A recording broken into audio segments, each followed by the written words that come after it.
مشاهدينا الكرام، السلام عليكم. مرحبا بكم في قناه شيوات ملكه. تنتمنى تكونوا كلكم بخير وعلى خير، ومبارك عواشركم، وتنتمنى تكونوا دوزتوا العيد بخير وعلى خير. اليوم ان شاء الله غنحضر معكم التقليه على الطريقه ديالي، وغادي نوريكم الطريقه باش تنظفوا الكرشه، باش ما تبقاش في هذيك الريحه ديال اللي تكون ديال مزير ديال الغنم، لان هذيك ملي ما تتنظفش ملي تنطيبها تعطي الريحه، والاغلبيه ديال الناس ما تيبغيوهاش على قبل ديك الريحه اللي تكون فيها.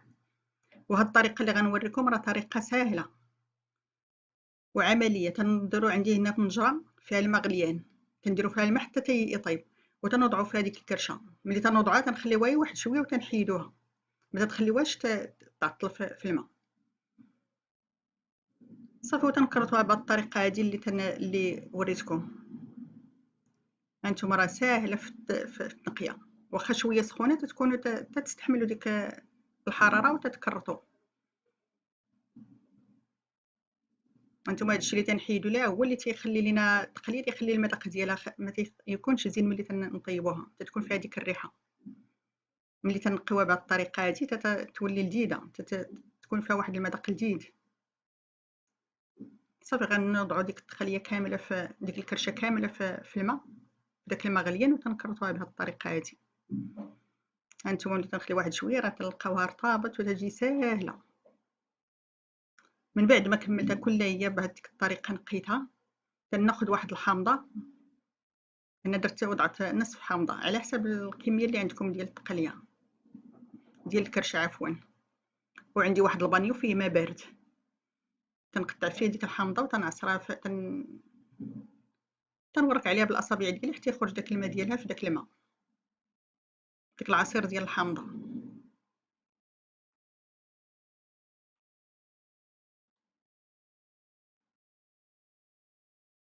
هادي راه غادي تعجبكم.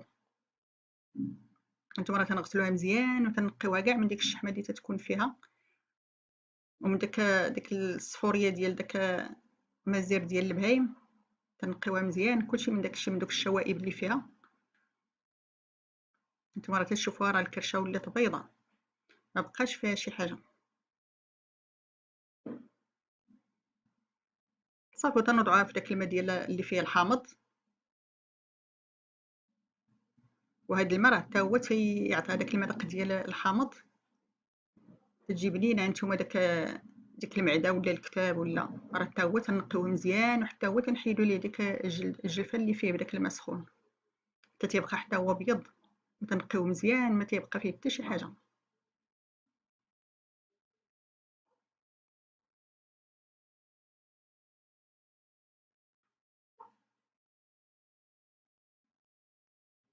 في بعض الاحيان تيكونوا كاينين الناس اللي تيسلقوها تيخليو فيها داكشي وتيسلقوها، ولكن تتبقى فيها الريحه.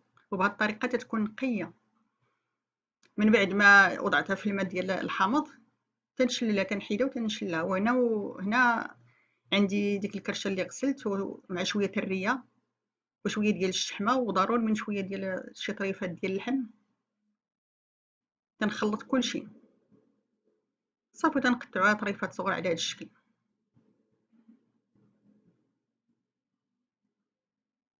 تنقطعوا ديك اللحم طريفات صغار، وتنقطعوا ديك الكرشه، وتنقطعوا الريه حتى هي.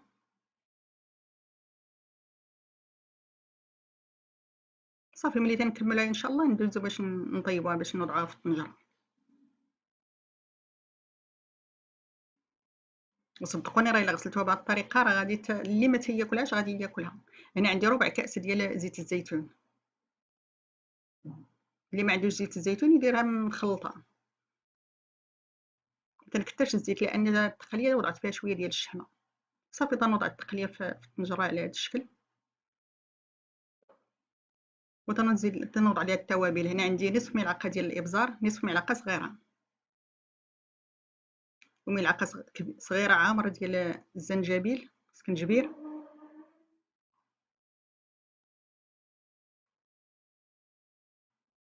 ملعقه تكون عامره ديال خرقوم بلدي، خرقوم عرق. هنا نصف ملعقه صغيره ديال الكمون، كندير غير شويه ديال الكمون. ملي تتقرب طيب تنزيد الكمون حتى تنبغي نحطها وتنزيد ليها شويه ديال الكمون. هنا عندي 2 ملاعق صغار يكونوا عامرين ديال الفلفل الاحمر والملح. تنديروا القياس ديال الملح اللي تنحتاجو.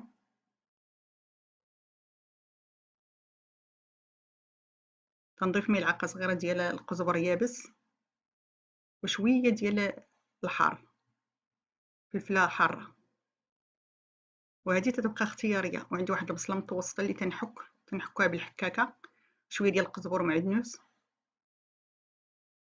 4 ديال الضروس ديال الثوم يكونوا كبار او 5 لان التقليه تتبغي الثومه.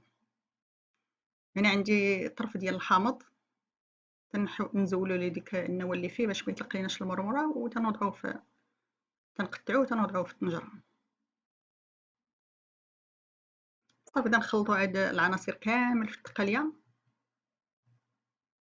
وتنوضعوها فوق النار باش تقلى واحد شويه، تنخليوها حتى تتقلى.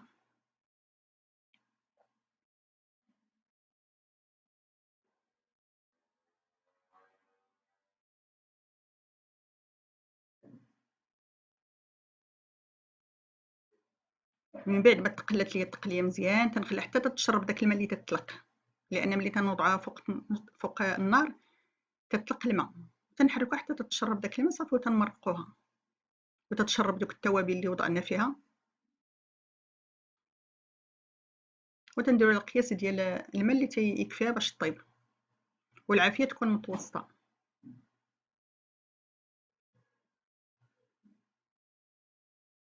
وتنتمنى تجربوا هاد الطريقه في التقليه، راه تجي رائعه.